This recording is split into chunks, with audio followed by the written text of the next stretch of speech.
As a founder, when the business is struggling, it can feel that that struggle is inextricably linked to your personal life, your personal safety, and you can suffer greatly as a result. On today's Startup Therapy podcast, we'll talk about how important it is to isolate feelings of startup peril from those of personal safety for your good and that of the business.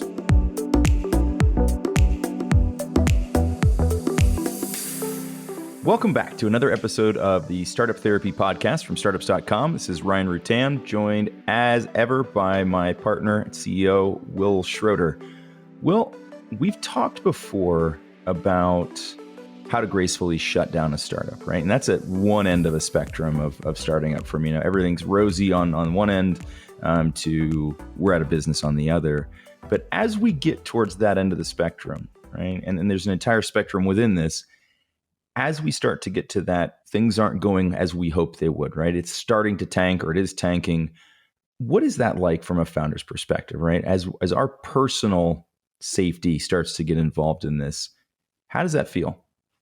Well, I think part of what happens for us is wherever we are in the spectrum, right? And I think if we have a bad quarter, we lose an investor, as we're doing fundraising, or again, all the way to the far end of the spectrum, like, hey, we're about to shut this thing down. Sure. When bad stuff starts to be on the horizon, or it looks like it starts happening, we all go through the same progression. We all go through this feeling like where we start to doomsday scenario everything that's going to happen. Yep. And it's a really bad problem because most founders don't deal with this well. They don't deal with the anxiety. They don't deal with the forecasting, and they start to think about their personal safety. And when that happens, they all of a sudden make it much, much harder to navigate through the problem to begin with. It'd be the equivalent of you're captain of a ship. I'm not going to call it the Titanic because we know how that one did. That's the far end of the spectrum. You're captain of the ship, and your boat hits something. And you immediately think, I'm screwed. I'm just going to jump overboard and call it a day. Yeah.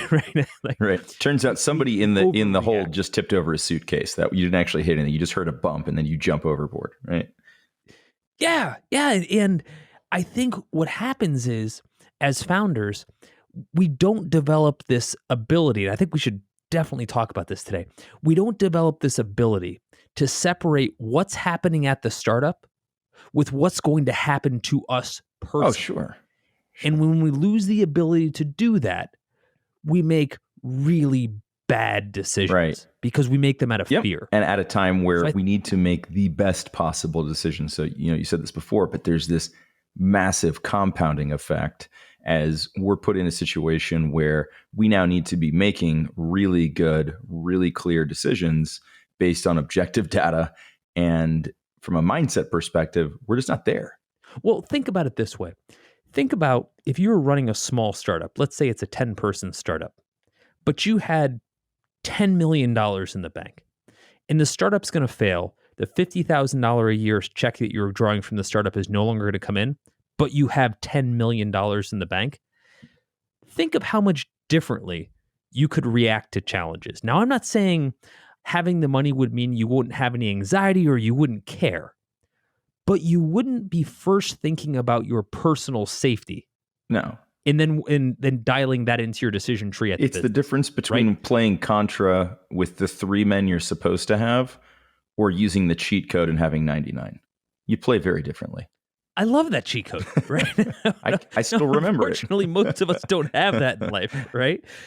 But I think the challenge for us is that we inherently tether, here's what's going to happen on a go-forward basis with the startup, with here's what's going to happen to me personally. Sure. Let me give you an example, because I was actually just got off the phone a moment ago with a founder buddy of mine, a friend that you know too as well, and obviously won't say who called up and said, I'm on the far end of the spectrum. Things look like this could be the end of days for my startup. And the first thing I tried to explain to him, I said, you're going to be okay. Yeah. He's like, no, I'm not. Yeah, no, I'm not. He said, going down with the ship. Dude, I've been working on this thing for 6 years. Everything I have is tied to this, right? All my personal savings. I took money from my parents on this one, right? Tough move, Yeah. right? I've got tons of investors. I have dozens of investors. I've got employees. Nothing is going to be okay. I'm not going to be personally safe. This isn't one of those cases where I've got a bunch of cash in the bank and I've got a parachute. And I said, look, man, I'm not talking, you're not going to have loss. Okay. When I say you're going to be okay, I don't mean you're going to be well. Right. I said, here's what I actually mean. You're going to shut this down. You're going to have hard conversations with 36 people, the hardest with your family. It's a tough conversation, right? Because you did lose the money. That's right. However, when all that is said and done, you're going to get a job. You actually have good skills in the market. And in a short period of time, every 2 weeks, you're going to get a paycheck and your bills are going to get paid and you're going to get fed and you're going to go back to living. Yep. Now you're going to wish by the time you're done with your first tour of duty at the office that you could be your own boss again. And you will be. But don't think that because of what's happening right now, that you're not going to eat, that you're not personally safe. And that, Ryan, that personal safe part is what I like to spend the most amount of time talking about, because I think we really misunderstand what that means. No, we do. And I think, again, it's part of just that losing perspective, right? Because everything else is spinning out of control. We just assume that personal life is going to go along with it. And as you said, the reality is it won't, right? I mean, you can only fall so far, unless you're in, a third world country with zero support net. And even then, I would argue you're probably still going to be fine. You can really only fall so far, right? And by the time you've gotten to the point where the startup is tanking, again, unless you're in that scenario where you've got 10 million in the bank, which is just not the likely scenario for most people, your ass isn't that far off the ground to begin with. You're not going to fall that far, right? You've already come most of the way down, right? The plane has descended most of the way. That last few feet feels like the worst part of it, but in reality, it just isn't. And you're not going to go to total loss. Yes, the startup will. The startup will cease to exist. You, as the founder, will cease to exist as the founder of the company, but not as an individual. You're still a human. As you said, you're still going to eat. Go find your job, and you'll continue on. And so, what you will. What do you think we can do? Like as we're thinking through this, because you and I have both been through this same process a number of times, right? And all parts of the spectrum, right? We've had the bad quarter, right? We've had the investors, back out at the last second. We've had, a partnership fall through. All sorts of things that put you into this position where you feel completely destabilized. What are some good tools that we can hand folks that we've used? And I've got a couple, but what are some tools we can give people to help regain that stability, or at least regain the perspective to realize they're not as unstable as they thought? Sure. So let's play this out, because we're not just talking about people on the far end of the spectrum where things are going to shut down. We're talking day in a life for most of us, right? I mean, this is a hell of a journey. It's hellacious the entire time. And I think for a lot of us, what we need to do is we need to figure out how to kind of contain or control that anxiety a bit. Yeah. Right? Because the moment that anxiety, and by way of that anxiety, it's our focus. Anxiety grips more focus than anything else. Yep. The moment that anxiety gets completely pointed and focused toward, oh my God, I can't eat. Oh my God, my family won't eat. Oh my God, everything's gonna get crushed for me personally. It takes directly away from what we need to be doing, which is fixing actual problems. Yeah. So Ryan, to your point, as far as the tools go, I think the very first tool, the one I'd recommend, I'd love to hear yours. Mine always is start by recognizing that if I don't attack this problem, the problem being the fact that I'm not calibrated properly, I increase my chances of losing at whatever I'm about to do exponentially. Yeah. I look at it and I say, it's like this. We're in our F-16 and it gets hit and we start going into the tailspin. If we freak out and say, oh my God, I can't believe it, I'm going to die, then we're going to die. What we have to be able to do is we have to go through our progression and say, okay, first thing I need to do is keep my shit together long enough to actually do something about this exactly problem. It's exactly it. I just went through a scenario like this yesterday, in fact. This was a bit different, but we were training jujitsu. And I was in a very poor position against a much more skilled and larger opponent. And he had what's called a cross collar choke on me. And it didn't feel good. and he was beginning to tighten this. You don't say. And it's cutting off the circulation to my brain, right? And I was desperately fighting to get one of my legs free. And then I start to hear our professor say, "What are you doing? What are you doing?" I said, "I'm trying to get a leg free." Like I couldn't respond, but like he sort of knew what I was doing. And then I hear him say, "Don't you think you might want to focus on his hands, the part that's choking you?" And I was like, you know what? Absolutely right. You got to start with like, what's the most critical issue? What's the thing that's going to stop you from moving forward? In this case, getting that leg free was not going to help me. Like I think it was more possible than getting him. In the end, I didn't get my hands free or his hands free. I had to tap out. He choked me out. Not fun, but I'm still here. I survived, right? To this to Personal full safety. circle, right? Personal safety. Here I am. So knowing when to tap out, but it is about recognizing what's the most critical element. So like if anxiety is just overwhelming, your depression is overwhelming, or whatever it is that's going to stop you from even being able to take the right action, that has to become the priority. For me, one of the first steps I always try to take when I realize I'm in that situation is to externalize it, get it in front of somebody else and get their feedback, because getting a little bit of perspective always helps me, right? I find if I try to unwind my own anxiety, I just end up spooling it tighter and tighter and tighter, right? The minute I put it out in front of somebody else, tell them what I'm worried about, they give me some perspective, and they help to unwind the anxiety piece of it, right? They may not answer the question of what I actually need to go do, but they remind me that it's probably not as bad as I think, and that I'm probably getting in my own way. And they'll give me some advice or some assistance on how to get out of my own way.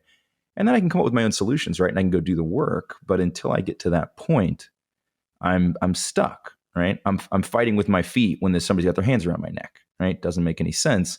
But until somebody points that out to you, you can't always live up to that, right? And so for me, I think that one of the best tools is have that sounding board, have that person that you can go to. And typically for me, it's somebody who's not involved in the situation, right? Because I think that becomes difficult too, because they're going to have a skewed perspective as well. So having that outside board of advisors or just a friend, somebody that you can go to who understands you well enough to know what's going to motivate you, what's going to help you out of that situation, goes miles and miles and miles for me. I use something similar, and I developed this during my first startup when I really did think that my personal safety was in jeopardy. I was only a few years into the startup. I was essentially a college student. I had no money, but I also had no recourse. So if things didn't work, if we didn't keep bringing in income, I actually wasn't sure at the time how I was going to eat. Yeah. And I know that sounds silly and almost antithetical to what we're talking about, but this is why I'm bringing it up. It was my first go around with feeling this way. And at the time, I didn't have any mentors. I didn't have anybody I could go to that could kind of coach me through this. I was on my own. And so what I did was I remember sitting down and opening up Microsoft Word version 1.0, probably Windows 3.11, to give you an idea how far back we're talking. Groups. Yeah, on my 386.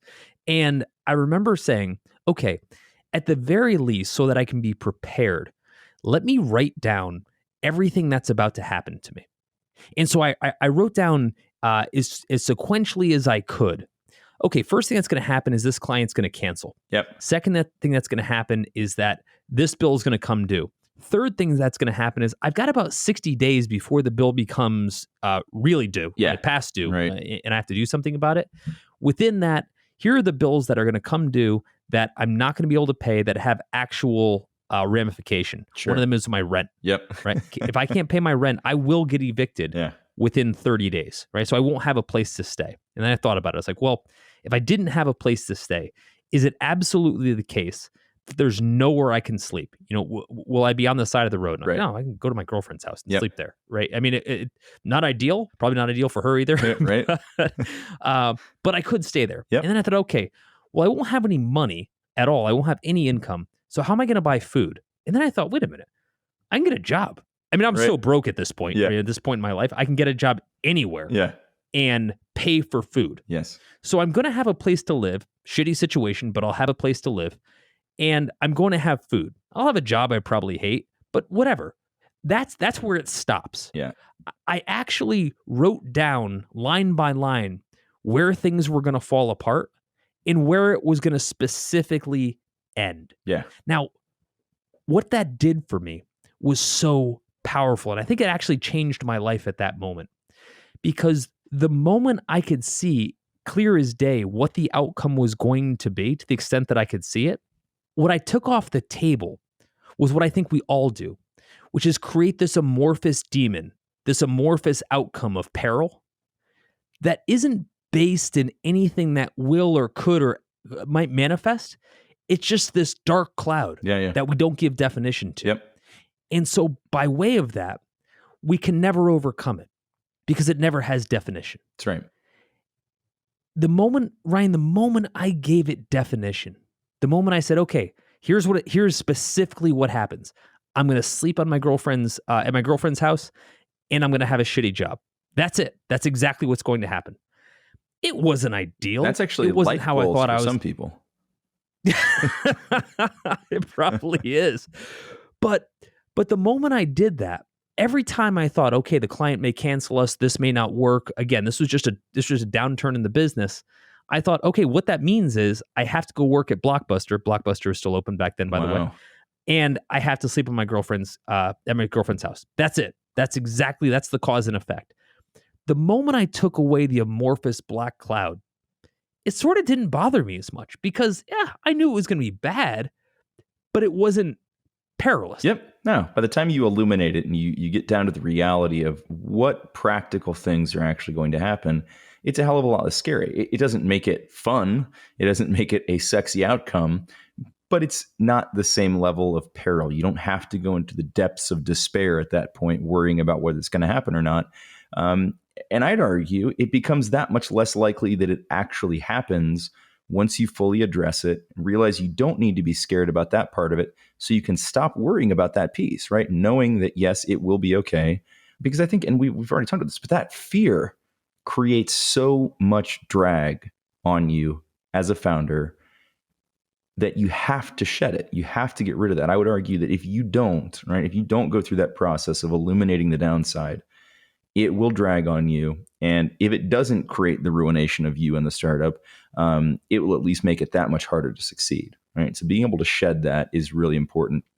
And I think, honestly, it's the same outcome that I get from my externalization, right? When I go and talk to somebody about it, you wrote it down. Absolutely. I talk through it, and I basically, instead of, pouring it out, somebody will ask me the question, like, well, what do you think, Ryan? You think you're going to starve to death?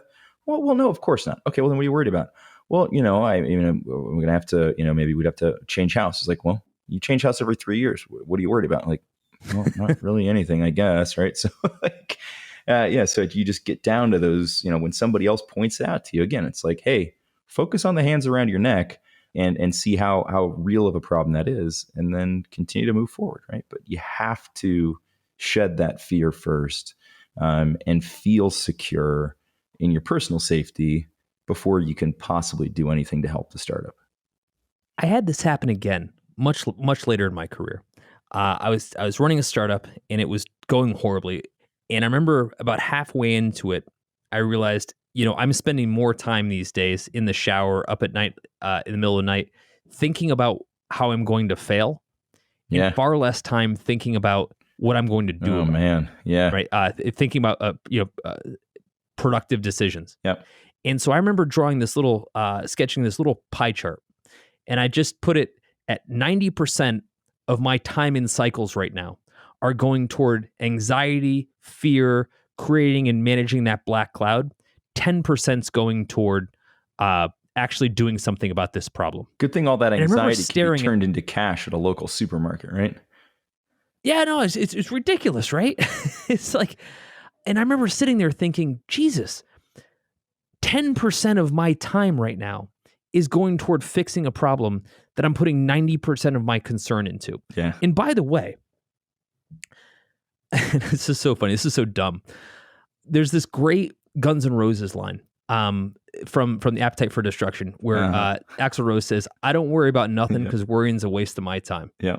And I remember thinking about that, and I'm sure Axl probably wasn't doing a pie chart with his 10% versus 90% at the time. I think his point was a little bit different, but it was so spot on. For some reason, that kept repeating in my head, because I kept thinking, it is a waste of my time. This 90% of time where I'm worried about this fake sense of safety is destroying my ability to actually go solve this problem. Yeah. And Worrying is what happened when solutions aren't. When I sit down with other founders, just like the founder I told you I sat down with today, and I see the same progression happening, where we start to put all of our time and focus and energy toward worrying about whether we have safety, worrying about our anxiety stack, et cetera. And they're real. We all go through them. Again, there's no way around feeling that way. It's how you deal with it that matters. Yep. And again, we sat down and I started picking off one at a time because I'm actually forcing him to externalize it, just like you were talking about, Ryan. And I start saying one time, look, man, here are the things here are the outcomes. You're not going to be able to get your investors their money back. This is a huge problem for you. To be honest, most of them don't give a shit. Yeah. Right. Most of them, they already wrote the check. Yep. It's gone. It's gone. Right? They're not expecting to get it back. That's right. And so in their mind, they've already passed it. So once we started to go bullet by bullet over all the things that he was worried about, all of a sudden he was like, yeah, you know what?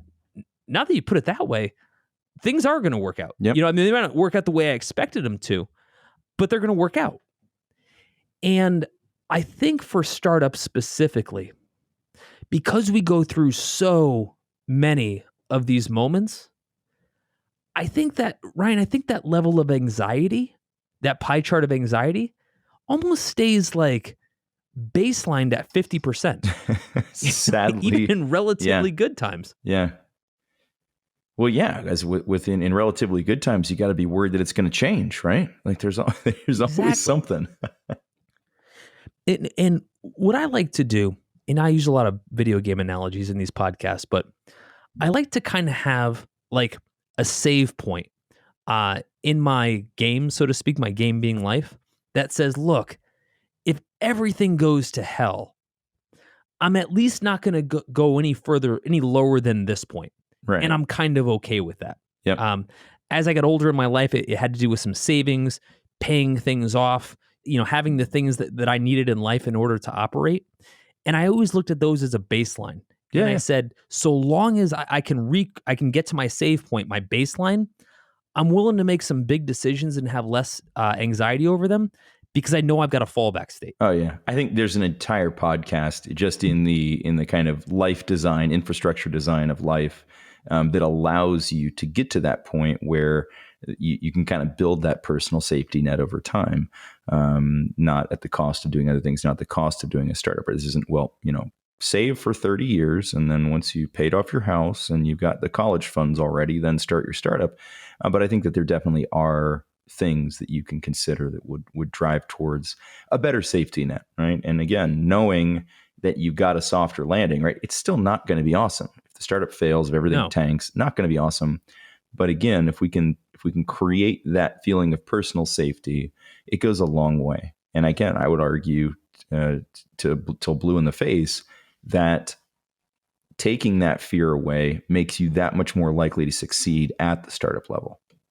If you can't separate your personal safety from the startup itself, I feel like that leads to so many crap decisions along the way. Yeah.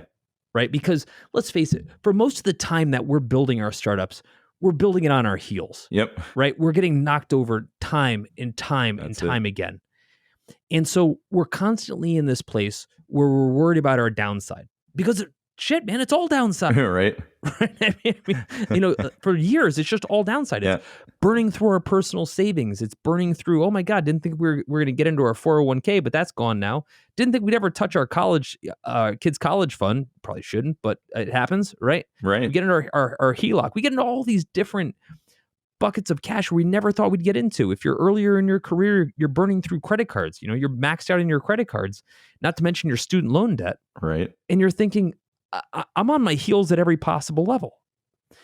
I think when we get so conditioned to feel like we're always on our heels, that we're always managing downside, it's really hard to be aggressive, right? It's really hard for us. You can't switch to playing offense. Exactly. And that's brutal. It is. I mean, it's like, you use the on your heels analogy. I immediately think boxing, right? You're constantly backing up. You're constantly backpedaling.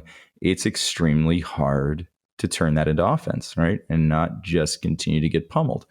And so again, I think that like a big part of that is just regaining perspective, right? And not arbitrarily tying it all together either. I think in the same way that we want to be able to, for our own feeling of personal safety, if the startup's tanking, we want to feel personally safe. I think that we also need to be able to separate things like student debt and, personal debt, other things that have happened that are actually outside of the startup, and not let those invade how we do that either, right? I think the minute you start to allow negative confluence between life and startup, it's bad no matter what, right? And so to be able to have that level of perspective and isolate those things and say, hey, look, there's a lot going on, right? I'm on my heels with the startup. I'm on my heels personally. But those two things aren't necessarily related, right? And so I shouldn't be afraid to be aggressive with the startup. I shouldn't be afraid to get back on offense. I shouldn't be afraid, because if I am, we can all kind of, predetermine that outcome, right? We know where that goes. If you can't do the things that you need to do because of some psychological hangup around, how you feel about your personal life in the context of the startup, it's just not going to work, right? You're not going to have the power and the fortitude you need to move that thing forward. There's another part to that, which I think a lot about, which is how much downside am I willing to accept? Sure. And so you mentioned about moving houses every 3 years. I think, and I talked about having a personal save point, which I don't want to go lower than what it is. Yep. Sometimes what's been helpful for me is to look at the downside and say, you know what, I'm actually willing to accept a little bit more downside. Now, that sounds odd. You and I are further in our careers. The idea of going backward is particularly tricky for us because we have fewer of our best years to move forward again. That's right. However, and I give this a tremendous amount of thought, if I had to go a few steps back from my save point, a few tiers lower than what I would be comfortable with as my lowest baseline, I also play that out. I model everything out. I also play that out, and I say, okay, I've got a wife and 2 kids. If we go from living in our house to living in a rented home, because we need a little more space, but or if not an apartment, what would that look like? And here's what's interesting: we've actually done that. When we lived in San Francisco, we lived in an apartment. Yep. And we had our house in Columbus, but when we lived in San Francisco, like a lot of people, we lived in an apartment. And it was a fraction of the size of our house. Not ideal, but we knew exactly what living in that space would be like. Yeah. Right. So if in a downturn, if we had to go a few save points lower than where we are, we know we'd be okay. Not the end of the world. Not the end of the world. It wouldn't be ideal, but it wouldn't be the end of the world. And I remember talking to my wife, Sarah, about this. And I said, look, this is what our life would look like if shit really hit the fan. Right. If things really, really went sideways. We're going to downsize. We're going to leave one of the kids at the park, and we're going to move to an apartment. That's horrible. Oh, Jesus. No, but I said it wouldn't be ideal, and I'd be frustrated, but we'd be okay. And so then I think about everything. I think about everything that we have as a family in life right now. If we had to take it down a couple notches, how bad would that be? Yeah. Not ideal. And I got to say, I've had some friends who have been through an entire cycle where they were doing okay going into the startup. Things went well for a minute, and then it really went sideways. Yeah. And so if on a scale of 1 to 10, they were at a 5 or a 6 going into it, they came out of it at a 2 or a 3, sometimes a 1 or a 2, which is a hell of a fall. But you know what?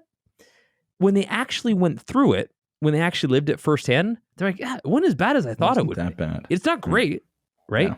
But the actuality of it, it wasn't that intense. And so what I've done is I've looked at, okay, if things didn't go well, what's my first kind of backstop save point? But then I've also gone further because I'm just ridiculous about this stuff. And I've said, okay, what about a notch below that?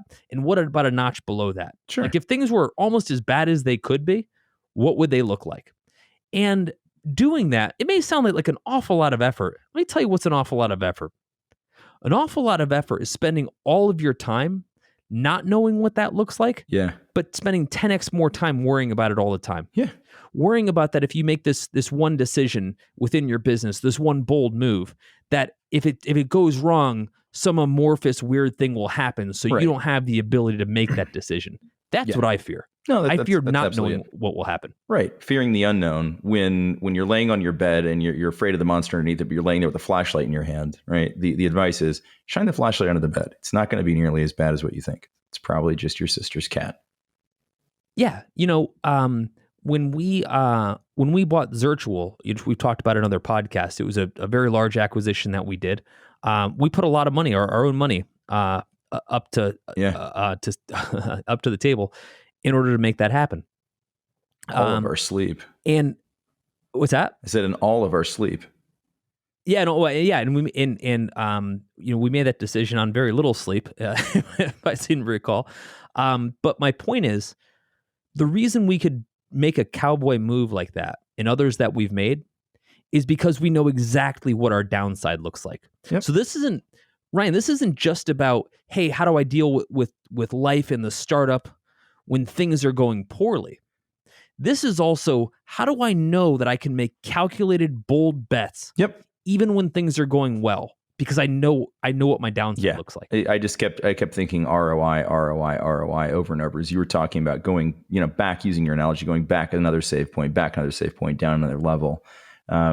You're making that decision with the anticipation that there's a return on that investment, right? That's not just a concession saying like, well, I'll just accept this new state in life. No, it's a step backwards so that you can take one forward.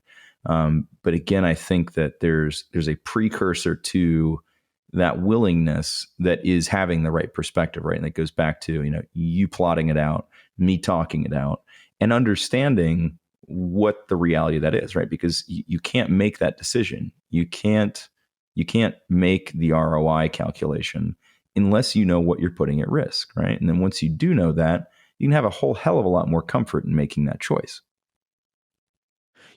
This is a risk-based business. This is a business where we gamble. Yeah. And people are gonna want to say, no, I don't gamble. I make calculated bets. No, you're sure gambling. You do. Okay.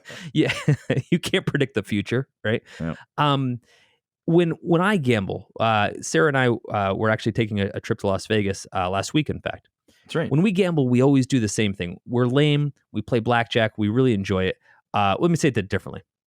When we gamble, winning doesn't bring us that much pleasure, but we friggin' hate losing. How to Manage Blackjack Downside by Will Schroeder. Oh, well, this is actually what I was going to explain, because I'm going to use the blackjack analogy, but I'm going to point directly at why we make similar decisions. When Sarah and I sit at the table, we split our chips and we count how many chips we started with. As soon as we're up a little bit, and for some reason we always seem to start up in blackjack, which is, I guess, great. The first thing Sarah does, I should give her the credit, is she picks up all the chips that we put initially and she puts them in her purse. Uh-huh. Invariably, as the night progresses and we're getting up or down, I totally forget, because I've had 20 vodka gimlets coming through during this entire time, how many chips I started with. But she knows the entire time the reason she's so comfortable is because she knows we're just playing with house money. Right. We make a calculated decision going in as to what we're willing to gamble and what we're not willing to gamble, because we know what our downside is. Right. Our downside at this point is nothing, because we're playing with house money. Even still, the amount of money we put on the table to gamble with to begin with, we only put the amount of money we're willing to lose. Yeah. Calculated bet. In all of these different scenarios, we're able to get more aggressive about our bets because we've already established what we're willing to lose. And we've already, in all fairness, Ryan, this is what I was saying, we've already established a couple levels below that as well. Sure. I rarely hear startups talk about this, founders talk about this. I rarely hear them say, here's what I'm willing to lose. Yeah. You know what's funny? At the end of the day, I feel like they're not sure that they can actually define that. I'm just thinking through a lot of the conversations I've had that pointed this direction with people. And I believe that there's just this fundamental misunderstanding that some of the downside truly can be managed. You can decide where it stops. And I think it's rooted in the fact that you're in a situation where things that you thought you had control over, your startup, are now going out of control. And so I think that you lose perspective on exactly where that stops, right? It can't come and take away your birthday, right? That's not a thing it can do, right? There are some hard limits around where the spiraling out of control will end. And particularly if you're aware of what those are and you kind of plan and manage to that. But I think that's where it starts, right? I think it starts with a fundamental misunderstanding that I do have some hard limits on. You can't stop the company from failing necessarily, right? But you can limit the impact that it has on your personal life if you choose to, right? And you manage towards that. But I think it starts with that fundamental misunderstanding that there are some limits to where that spiral ends. Yeah, and there's going to be folks that are going to say, look, I don't think what you're saying pertains to me, and here's why. I've put up a lot of my own personal money. I have every bit of my personal wealth tied into this business. So when you tell me that I can just walk away, I can get another job, I can limit my downside, no, I can't. If I walk away right now, all of that debt comes with me. I'm the owner of the business, etc. I would agree that that's entirely true. That's also part of my calculation. Yeah. A lot of my cash has gone into the business. Yep. But I look at that as money spent, and I look at that as upside lost. Yeah. But I don't look at that as anything that can get worse if I don't let it. Right. That's already spent, as you said. I mean, like the time to make that decision, the time to manage that downside was when you decided to put it in, not later. Yes. Right? Well, and even still, at which point you've put all the money in, you basically got all of your net worth tied into this business, which, let's face it, is pretty commonplace. Yep. The business can still fail. I can still go find other ways to make income. I can rearrange my debt. I can BK if I have to. There's a lot of ways for me to then manage that downside in different ways. A friend of mine told me this, and this is really horrible advice, but it was interesting at the time. I'm probably 21 years old, starting my first business, and I'm a little over $100,000 in personal debt. And and I've said this before, real debt, like credit cards, personal loans from banks, the kinds of things that you can't easily unwind. The only way you can unwind is with a bankruptcy. I'm picturing calling American Express and just trying to talk to them like an investor. Like, look, I understand that you had high hopes for this business when you began to invest in me, but the reality is we're going to shutter. Like, wait, we didn't invest in you. We gave you a credit card. Yeah. Well, yeah, sure. Yeah. Very different discussion. And so I'm on the phone with a friend of mine, and he's a business owner. And he said to me something that always stuck with me. And again, this is horrible advice. He said, Will, the moment that you owe the bank a bit of money that you can pay back, they're in control. The moment you owe them so much money that you can't pay it back, you're in control. That's actually and true. Right? Who also said that? Sadly, is one Donald Trump. Yeah. Remember, he went through essentially a BK style process. He was $900 million upside down, I think, in the early 90s. And he said something the same way. What's that? Said it was a big number. Yeah, it was a huge number. And he said kind of the same thing. By the way, I'm by no means trying to talk about how you get out of your debt, etc. What I am saying is that there are leverage points when you're that upside down, because I'm talking to the folks that have everything in the business. They have all their savings, they have all their debt, etc. Yep. At which point it goes so overloaded, you are in the driver's seat on how you're going to negotiate that debt, because only you have the opportunity to figure out how that's going to be structured for a payback. Not ideal. What I'm saying is, you don't want to manage through these thought processes. Yes, it's a last resort. Yeah. What I'm trying to point out is, in all of these situations, at all of these downside scenarios, it's your decision as to how you're going to navigate through them. And if you don't proactively figure out what the downside scenario is, what all the different outcomes may be, and how you'll manage those, so you can stop thinking about that. You can get that 90% of anxiety off the table and focus on the 10% that you're supposed to be focused on, which is how to get this business on the right side so you don't have to think about the downside. That's where your head is supposed to be at. Yep. That's exactly it, right? When you plot that out and you go through the modeling, you essentially end up with some if this then that type scenarios, right? And so you don't have to make the decision in the moment when you're least likely to be in the right frame of mind to make it. Right? You've already thought through these things. You've already set some downside triggers in place. And I think that even just that exercise, again, like I'm all about trying to create that mental and emotional freedom for the founders, for ourselves, such that we don't get trapped by these things in the first place. Because the minute you start, that pie chart shifts to 90% worry, 10% action, that accelerates out of control really, really fast. You are now a tractor trailer on a downhill without brakes and none of those escape ramps, right? It's a bad, bad situation.